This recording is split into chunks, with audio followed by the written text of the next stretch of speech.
Nuestra aventura en el Sáhara apenas ha empezado. ¿Recuerda usted el incidente en los billares?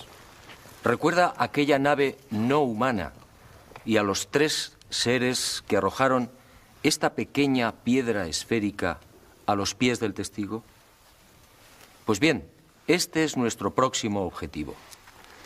Tratar de descifrar en Argelia el significado de los misteriosos símbolos del lucerillo. Sígame y lo que va a ver le sorprenderá. Los tuareg examinaron la piedra esférica con especial curiosidad. Prudentemente me abstuve de relatarles la increíble historia de la nave y los seres que al parecer podrían haberla grabado. Estudiaron igualmente el desarrollo de los grabados y todos unánimemente coincidieron. Aquello era bereber antiguo. Es decir, signos correspondientes a la escritura que los especialistas han denominado líbico-bereber. Una escritura que, como tendríamos oportunidad de comprobar, aparece por todo el Sáhara, grabada o pintada en rocas y estelas de piedra.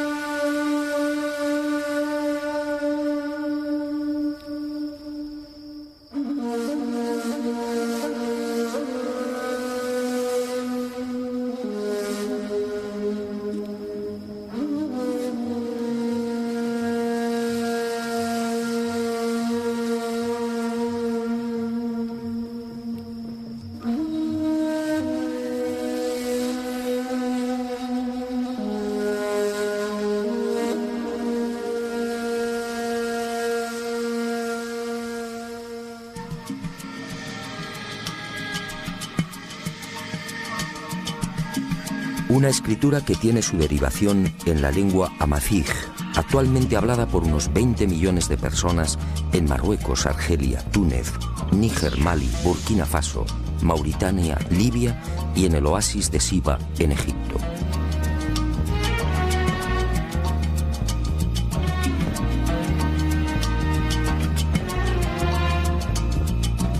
Los tuareg, ese pueblo único, orgulloso y hospitalario, forman parte de las etnias que han sabido conservar la escritura y la lengua bereber. Pero la decepción no se hizo esperar. Una cosa es hablar el bereber y otra muy distinta traducirlo.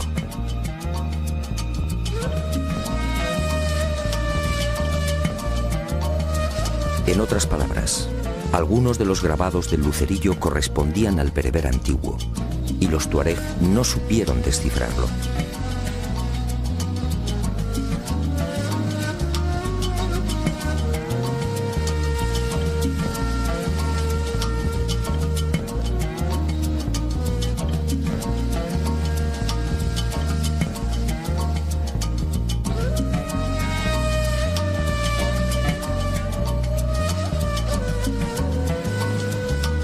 Aquel fracaso, lejos de rendirme, multiplicó mi entusiasmo. Proseguí las investigaciones profundizando poco a poco en el nuevo misterio. Y las indagaciones en torno a los enigmáticos signos bereber me conducirían mágicamente, casi sin proponérmelo, a otra fascinante y para mí desconocida realidad. ¿De dónde procedía aquella escritura? ¿Arrancaba en el primer milenio antes de Cristo, como aseguran arqueólogos y lingüistas? ¿Por qué se perdió su significado original? Lo primero que descubrí es que aquella escritura aparentemente tan simple encerraba una enorme fuerza conceptual. Las letras geométricas de orientación variable en el sentido de la lectura, con ausencia casi total de separación de las palabras, y como en el caso de los alfabetos semíticos, sin vocales, contenían una capacidad de expresión tan intensa como original.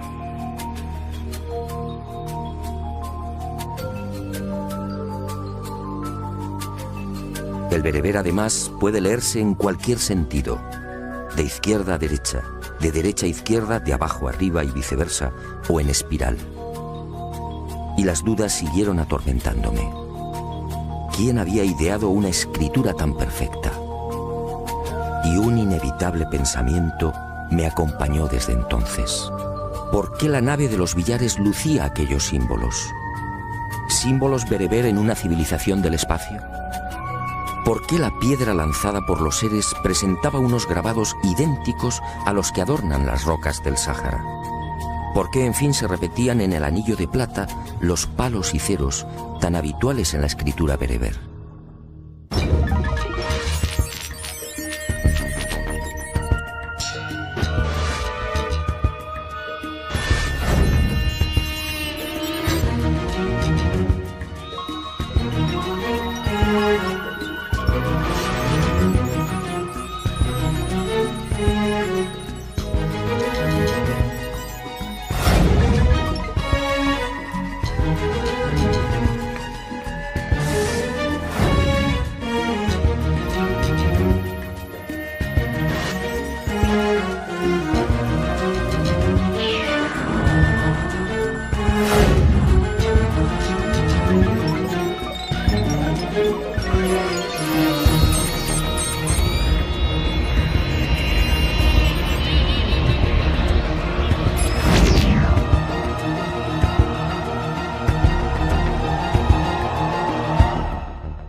No quise precipitarme.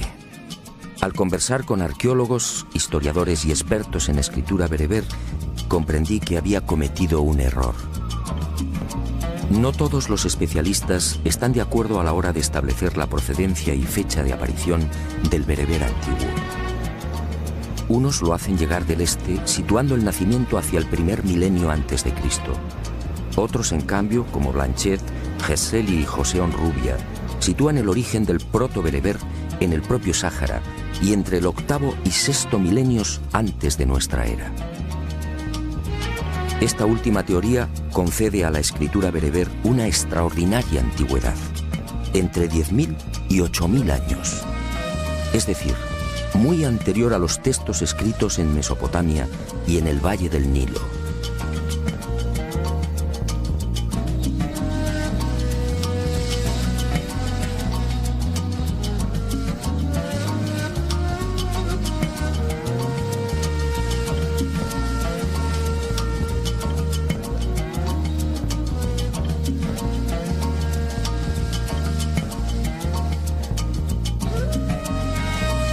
¿Qué significaba esto?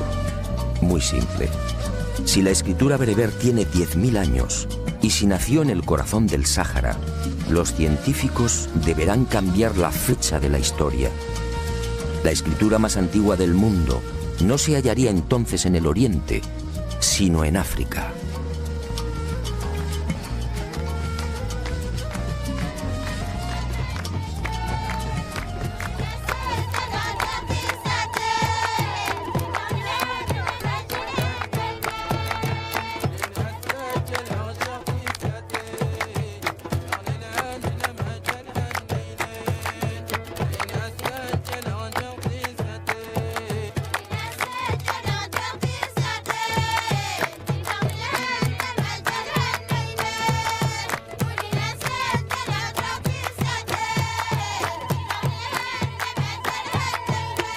Y otro detalle que me desconcertó.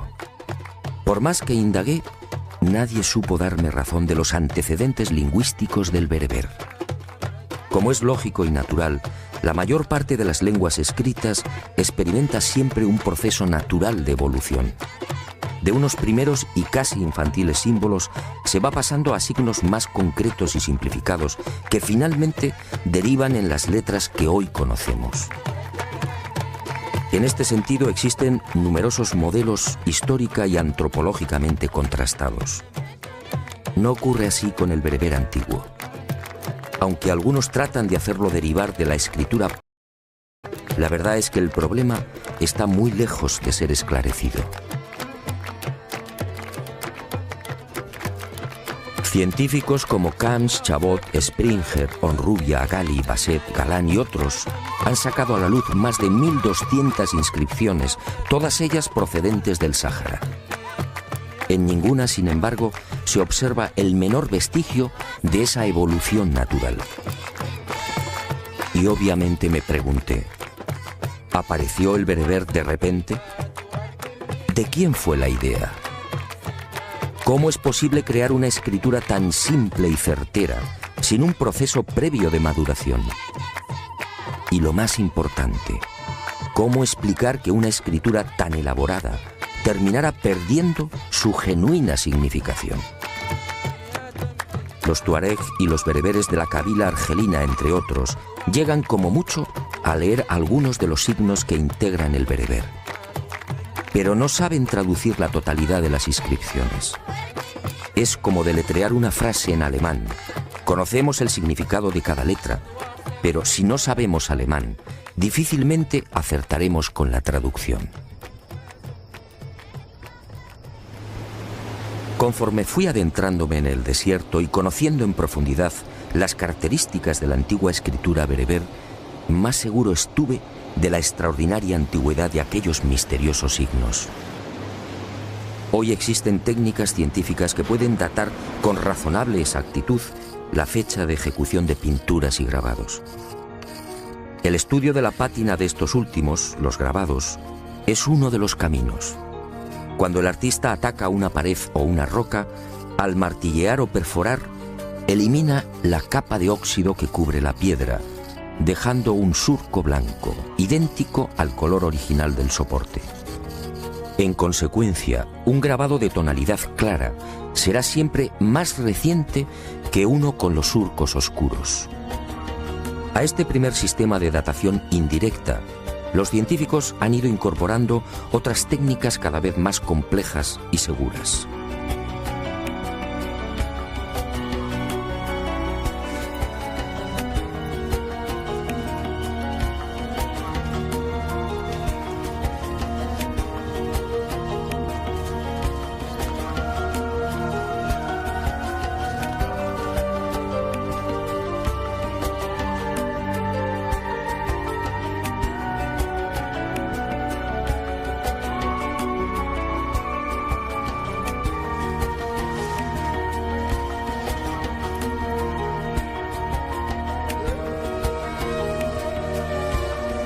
Lamentablemente, esas avanzadas técnicas científicas de datación no se han centrado en el estudio de la escritura bereber grabada en las rocas.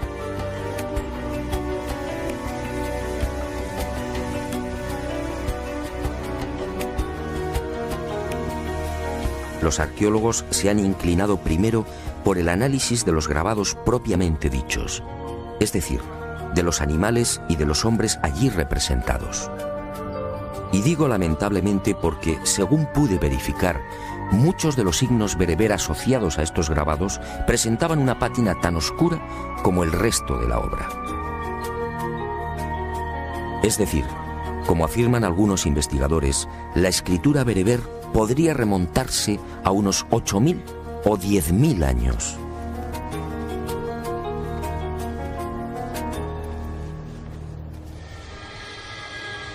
Y la gran pregunta cobró nuevas fuerzas. ¿Qué ocurrió? ¿Por qué el significado de esta espléndida escritura terminó perdiéndose? La respuesta estaba allí mismo, entre las ardientes arenas, los cauces secos de los ríos y las atormentadas moles de piedra. En alguna ocasión tuve conocimiento de esta historia, pero sinceramente no le presté atención, hasta que el destino siempre atento, me empujó de nuevo hacia ella. Este inmenso desierto, de más de 10 millones de kilómetros cuadrados, no siempre fue un lugar hostil y despiadado. Acompáñeme y le mostraré algo difícil de imaginar.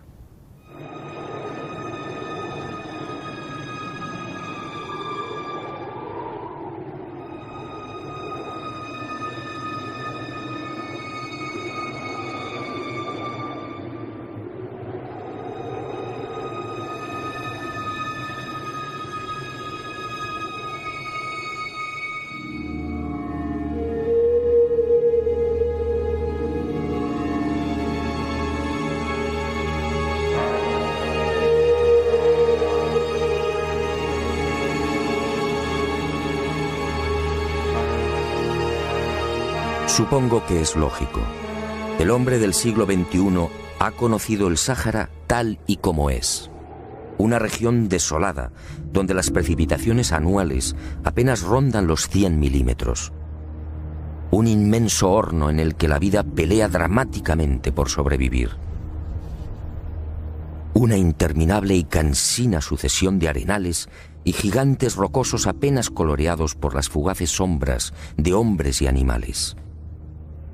Miles de kilómetros desde el Atlántico al Mar Rojo, incomprensiblemente condenados a la esterilidad y la muerte. 50 y hasta 60 grados de temperatura durante el día y un frío helador bajo el más hermoso firmamento del planeta. Un coloso rojo, negro o amarillo, casi agonizante. Un desierto extremo donde el agua es contemplada y mimada como una mujer. Pero no siempre fue así. Retrocedamos en la historia y abramos otra puerta en esta mágica aventura. Todo empezó hace 12.000 o 13.000 años, cuando los hielos de la última glaciación empezaron a retirarse. Según los expertos, en el último millón de años, durante el Cuaternario, nuestro planeta experimentó importantes cambios en su eje. De los 23 grados, inclinación habitual respecto al plano de su órbita, la Tierra osciló hasta los 22 y 25 grados en ciclos de 41.000 años, provocando sensibles variaciones climáticas.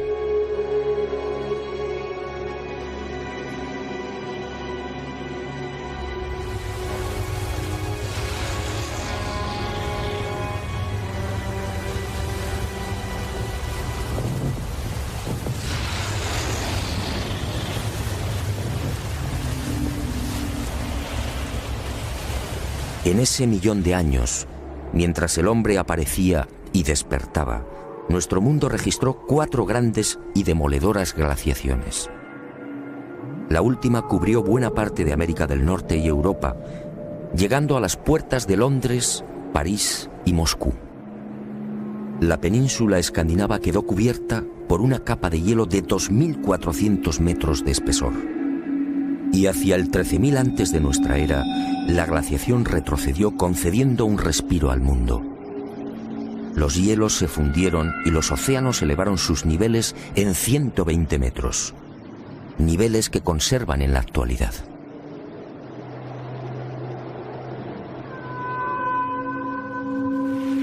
El frente polar se reactivó enviando humedad desde el noreste hacia el Mediterráneo, y otro tanto sucedió con los benéficos monzones, que soplaron cargados de lluvia desde el Golfo de Guinea.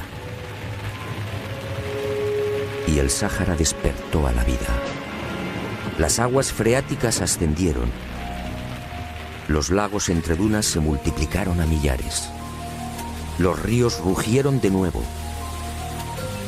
Del macizo montañoso del Agajar, al sur de Argelia, brotaron decenas de cauces, antaño consumidos. Y el agua fue bañando el gran desierto, transformándolo. Uno de los caudalosos ríos, el Igargar, tan ancho como el actual Amazonas, nacía impetuoso en el sur, recorriendo casi 2.000 kilómetros, hasta formar un lago de 400 kilómetros al sur de Túnez. Otros ríos, como el Saura, nacido en el Atlas, se unía al Tamanrasset, desembocando fértil y generoso en el Atlántico. El Tilemsi se ocupaba de bendecir el Níger y el Tafasaset transformaba el sur del Sáhara, sumando sus torrenciales corrientes a un lago Chad 80 veces superior al que hoy conocemos.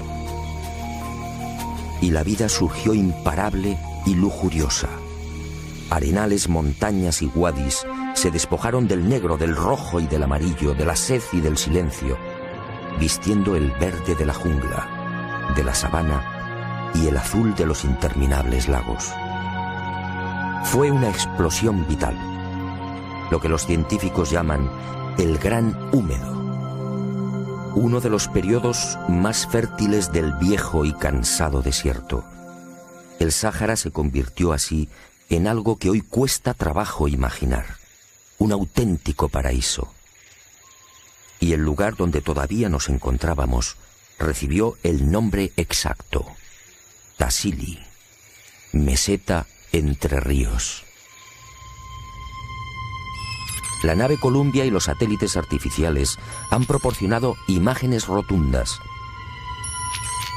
Esos wadis o cauces secos que muestran las fotografías tomadas a 180 kilómetros de la Tierra lo dicen todo. También las imágenes infrarrojas y las captadas por radar demuestran que bajo las ardientes arenas existió en la antigüedad toda una red de lagos conectados, algunos de hasta 7.000 kilómetros cuadrados.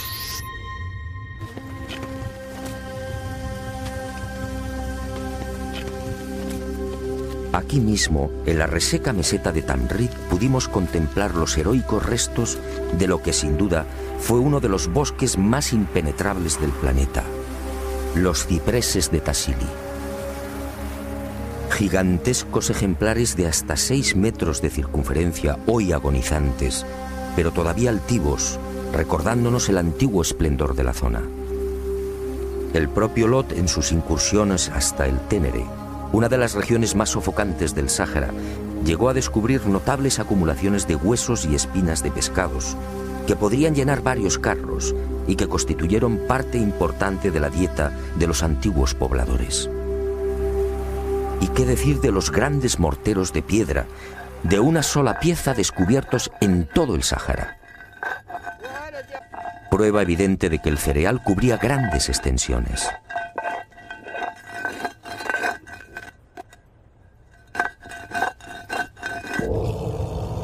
El mismísimo Heródoto, historiador y geógrafo griego, escribía en el siglo V a.C., refiriéndose al Sáhara: esta comarca y el resto de Libia en dirección a poniente están más pobladas de fieras y más cubiertas de bosques que la de los nómadas. Las fieras. He ahí otra de las pruebas de cuanto afirmo. Una fauna salvaje dominó también el Sáhara cuando la naturaleza lo transformó en el más bello jardín. Son precisamente los grabados en piedra los que atestiguan la realidad de estas bestias en pleno neolítico. Nuestra aventura en el Sáhara continúa, pero no aquí. Según mis noticias, una de las mayores y más espléndidas colecciones de este tipo de grabado en piedra se encuentra localizada al suroeste de Libia, en uno de los desiertos más duros y agresivos de este bello planeta encantado. Sígame y se lo mostraré. Estoy seguro que lo que va a ver le impresionará tanto como a mí.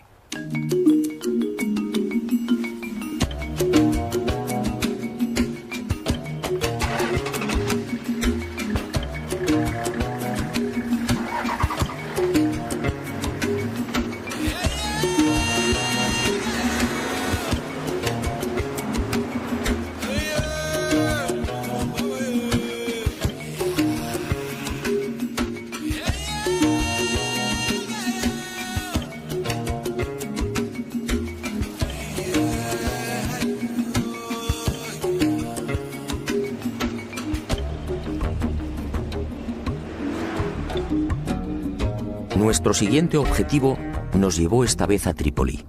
Desde allí, cruzando los desiertos libios, alcanzamos Gadamés y Saba, penetrando por fin en la Hamada de Mursuk, otro infierno de piedra y arena. Una vez instalados en el duro Fesán, recorreríamos los Matendus, los célebres Akakus, y giraríamos hacia el norte, aproximándonos a la frontera con Argelia. Allí, en la región de Aramet, una zona casi olvidada, llevaríamos a cabo otros no menos interesantes hallazgos. Después, tras casi 3.000 kilómetros de duras y penosas marchas por el Sáhara, retornaríamos a Saba.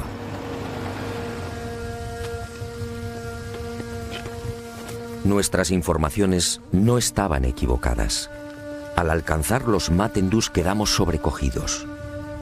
Aquí, en una cadena de peñascos y rocas de 15 kilómetros, nos esperaban miles de grabados. Miles de grabados datados en 10.000 años, quizá más. Grabados de todos los tamaños, algunos minuciosa y bellamente pulidos en su interior. Grabados que efectivamente demostraban que el gran jardín había sido poblado por toda suerte de animales salvajes. Las jirafas fueron trabajadas con gran detalle. Contamos hasta 8 especies diferentes. Un animal cuya dieta básica la integran hojas y espinas de acacia.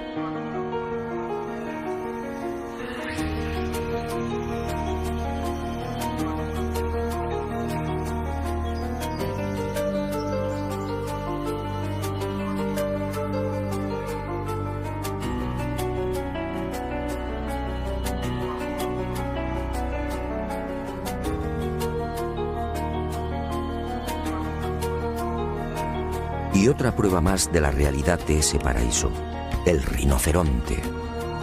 Un animal muy exigente con el agua.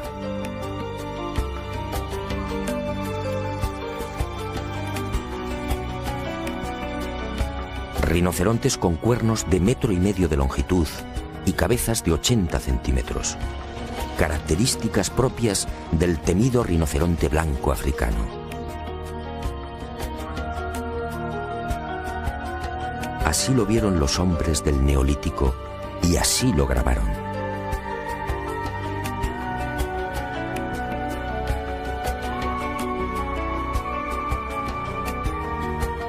Y entre este esclarecedor bestiario del Sáhara, otra pieza clave que nos transporta al gran jardín sahariano, el elefante. Encontramos grabados de todos los tamaños. En el Yerat, Henry Lott describió un ejemplar de 4,70 metros de longitud, un tamaño relativamente habitual entre los machos de 30 y 40 años.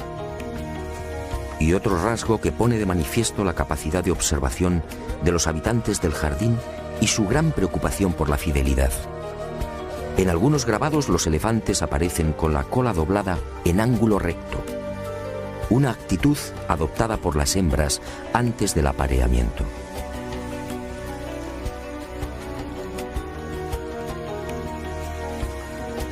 Grandes paquidermos que consumen alrededor de 100 litros de agua al día y que obviamente tampoco habrían sobrevivido de no haber existido ese exuberante paraíso. Un Sáhara verde y acuático, tan difícil de imaginar, en el que los saurios se multiplicaban a millares. El gran cocodrilo de los Matendús así lo confirma. El ejemplar, un adulto de 2,50 metros, seguido por una cría, fue grabado hace miles de años. La oscuridad de la pátina no ofrece dudas.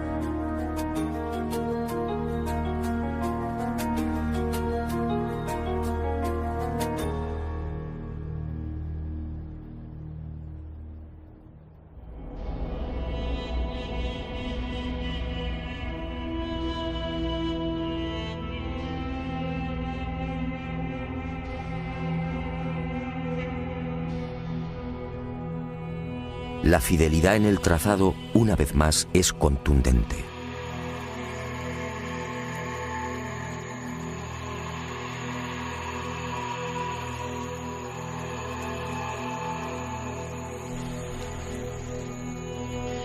Nueva sorpresa. ¿Hipopótamos en el desierto? Quizá la pista más notable de lo que afirmo. El hipopótamo no puede vivir sin el agua. Es su medio natural. Pues bien, los especialistas en grabados y pinturas han localizado en el Sáhara un centenar de representaciones de este coloso. Todas ellas en Yerat, Tassili y Mesak, es decir, en el gran horno sahariano.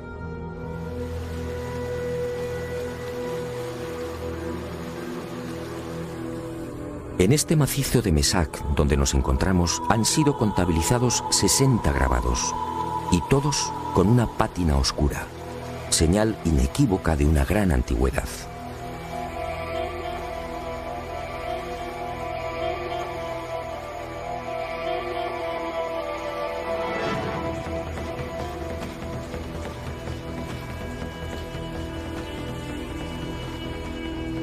Pero no todos son animales conocidos. El hombre del Neolítico sin querer nos ha proporcionado con sus grabados la prueba de la existencia de ejemplares hoy desaparecidos. Este es el caso del uro y del búfalo antiguo. El primero, magníficamente esculpido en la roca, fue el supuesto ancestro de los bóvidos domesticados en Oriente Medio, Europa y África del Norte. El Bos primigenius era un animal imponente que alcanzaba 1,70 metros en la cruz. En las paredes del Sáhara se presenta sistemáticamente de perfil, salvo la cornamenta. Una cornamenta igualmente gigantesca y en forma de tenaza.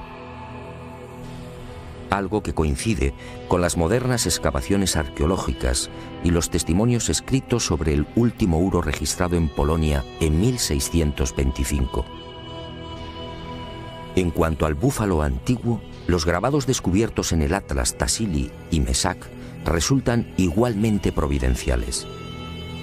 Este formidable ancestro del búfalo actual recorrió África durante 1 millón de años y compartió hábitat con el hombre de la Edad de Piedra.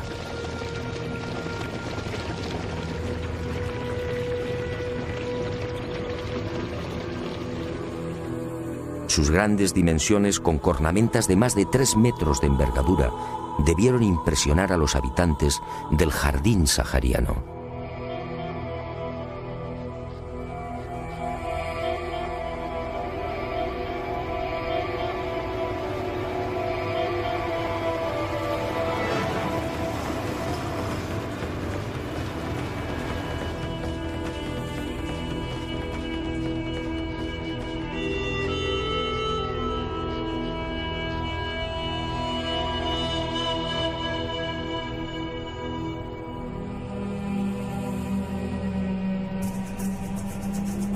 Leones, leopardos, panteras y toda suerte de felinos se unen en el desierto líbico a la fauna que habitó aquel paraíso del Neolítico.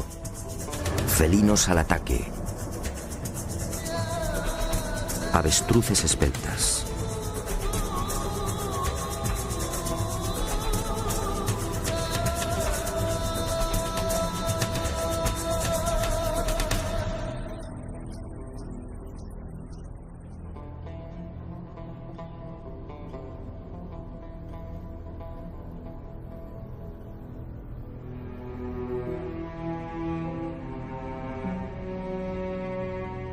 Perros al servicio del hombre.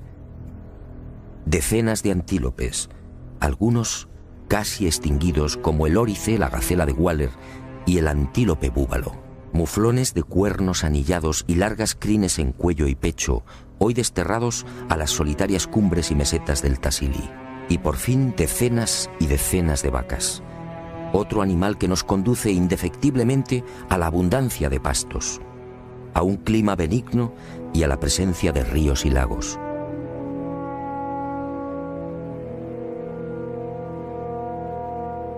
Y entre estas pinturas, algo desconcertante. Una ballena en el Tassili, un cetáceo a 2000 kilómetros del mar. Todos ellos como vivo exponente de una fauna que precisaba inexorablemente del agua. Pero alguien me había hablado de los últimos restos de este jardín todavía visibles en Celiaf, en las proximidades de Saba.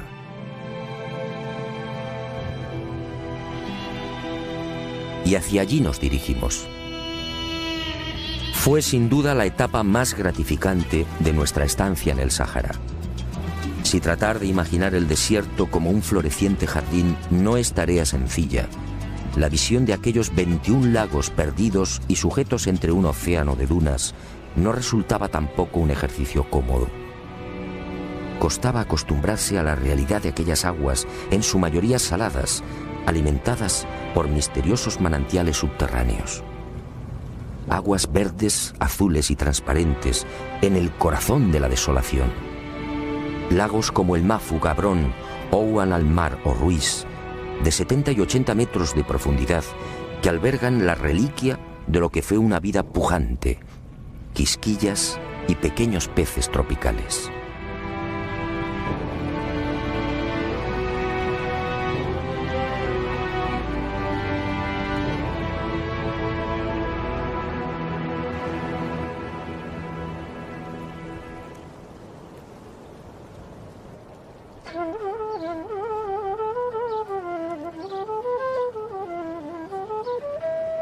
El Sáhara, en fin, nos grita desde los 4 puntos cardinales que su pasado fue rico y esplendoroso.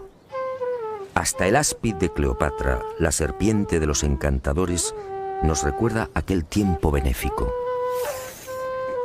Esta cobra indostánica, emigrada de los trópicos, no debería existir en el sur de Libia y Argelia. Sin embargo, ha logrado sobrevivir.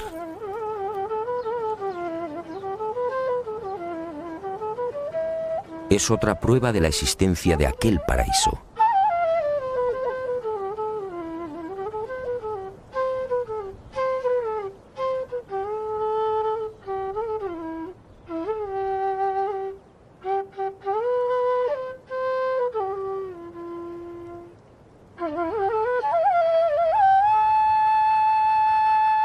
Bueno será que recapitulemos, y permítame que lo haga a mi manera. ¿Qué hemos encontrado en este desierto? Pinturas, grabados y toda clase de información que nos trasladan a un Sáhara insólito, un Sáhara acuático, conectado por ríos y miles de lagos en los que el hombre de hace 10.000 años pescaba y navegaba.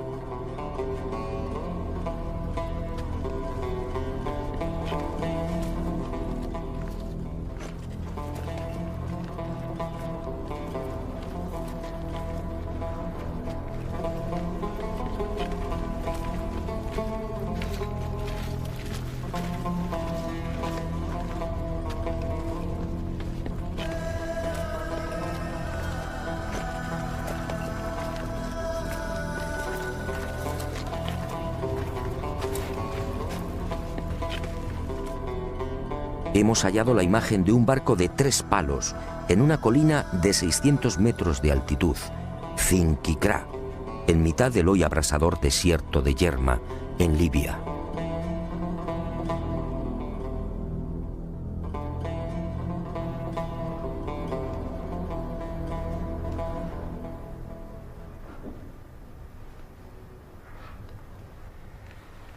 Es posible que la ciencia sonría burlona, pero ¿qué importa su escepticismo si las pruebas son tan abrumadoras? Esta es mi teoría.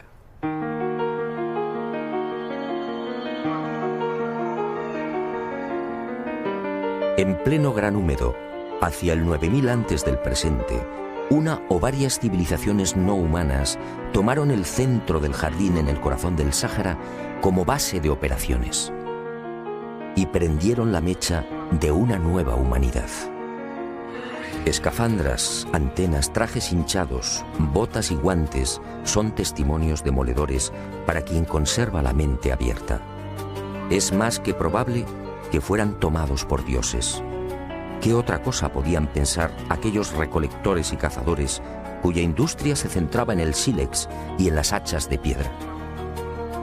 Y la meseta de Yavaren desde entonces fue llamada Tierra de Gigantes. Y a la vista de estas pinturas, el instinto y mi larga experiencia como investigador me dicen que esos seres del espacio pudieron intervenir a nivel genético, mejorando las razas.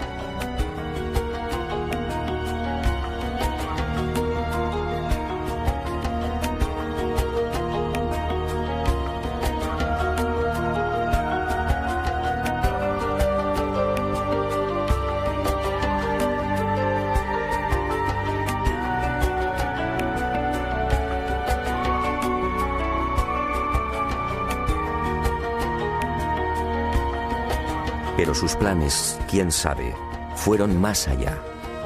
¿Enseñaron también la domesticación de animales? En los grabados que muestran la fauna salvaje, justamente los más antiguos, observamos un hecho muy significativo. Entre elefantes, jirafas, rinocerontes y felinos, apenas vemos bóvidos conducidos por hombres o perros colaborando en las cacerías. Es en los periodos posteriores, a partir de los cabezas redondas, cuando surgen los rebaños, los arreos, las escenas de ordeño y los pastores. En los grabados de la fauna salvaje, datados por Mori entre el 12.000 y el 9.000 antes de nuestra era, no asistimos a escenas de domesticación porque, en mi opinión, el descenso de esos seres no humanos pudo registrarse después, justamente hacia el 9000. Y otro detalle que me llena de dudas: ¿se produjo esa domesticación de la noche a la mañana? Todas las especies animales han necesitado de mucho tiempo para disfrutar de sus peculiares características. Así lo exige el desarrollo de la vida.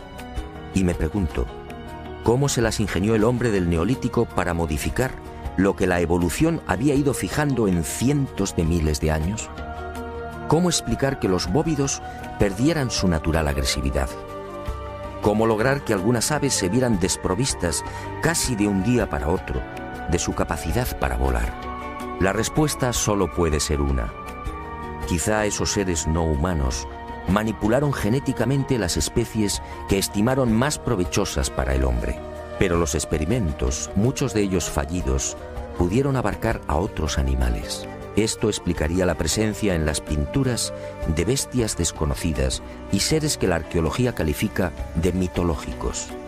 Avestruces con cabezas de bóvidos, hipopótamo con dientes de carnívoro, antílopes con cuerpo de elefante, jirafas con cabeza de asno o grandes paquidermos con 3 cuernos. Y todas estas imágenes pertenecientes a un mismo periodo, el de los cabezas redondas.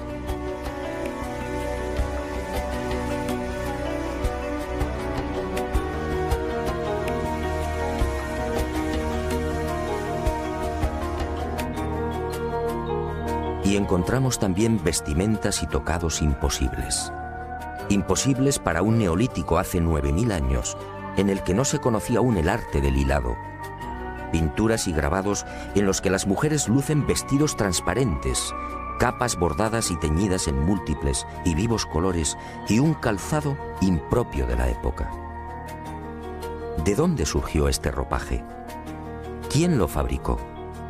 ¿Quién enseñó a estas tribus el arte del aseo y la peluquería?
Cuanto más investigo estas pinturas rupestres, más convencido estoy de la intervención de esos enigmáticos seres del espacio.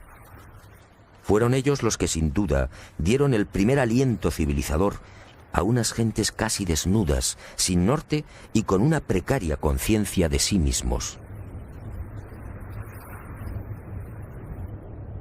Fueron ellos los que, muy probablemente, infundieron en los clanes de la Edad de Piedra las sublimes ideas de la divinidad, de lo trascendente y de la supervivencia después de la muerte. Fue en ese tiempo cuando el hombre de la Edad de Piedra experimenta un brusco giro en sus costumbres y, en lugar de abandonar a los muertos a su suerte, procede de pronto a sepultarlos en enormes y elaborados túmulos. Casualidad. Unos túmulos de piedra formados por anillos concéntricos y muy cerca de los abrigos en los que pintaban a los cabezas redondas. Solo en el Fesán libio han aparecido más de 60.000.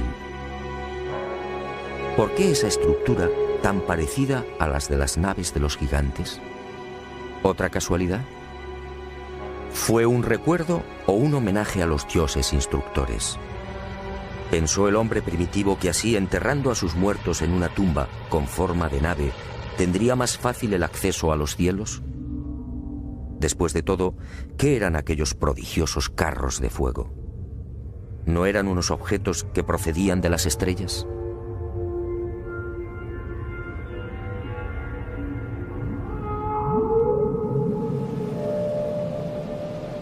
Una o varias civilizaciones no humanas, sí, que desencadenaron una gran cultura en el corazón de África. Una cultura que, según mis estimaciones, habría arrancado mucho antes de lo que imaginamos. Una cultura apuntada en miles de pinturas y grabados que muy pocos conocen. Una cultura que recibió también el precioso tesoro de la escritura. Una forma de comunicación directamente enseñada por los dioses. Una escritura, por tanto, que no precisaba de evolución alguna. Por eso los científicos no consiguen encontrarla. Por eso nunca la encontrarán. No tengo la menor duda. La escritura berbera antigua que se extiende por el Sáhara, la que fue observada en la cúpula de la nave que apareció en los billares, la que adorna la piedra esférica lanzada a los pies del anciano español, y los signos grabados en el anillo de plata depositado en el fondo del Mar Rojo, tienen un mismo origen: los gigantes de Tassili.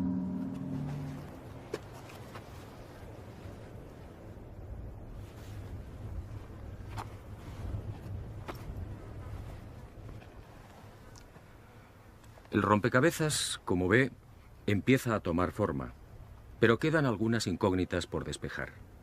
Y regreso a la vieja pregunta, un asunto que no he olvidado. ¿Qué ocurrió con esta magnífica lengua? ¿Por qué desapareció su significado original? Sígame y le contaré una nueva historia. Por supuesto, otra historia mágica.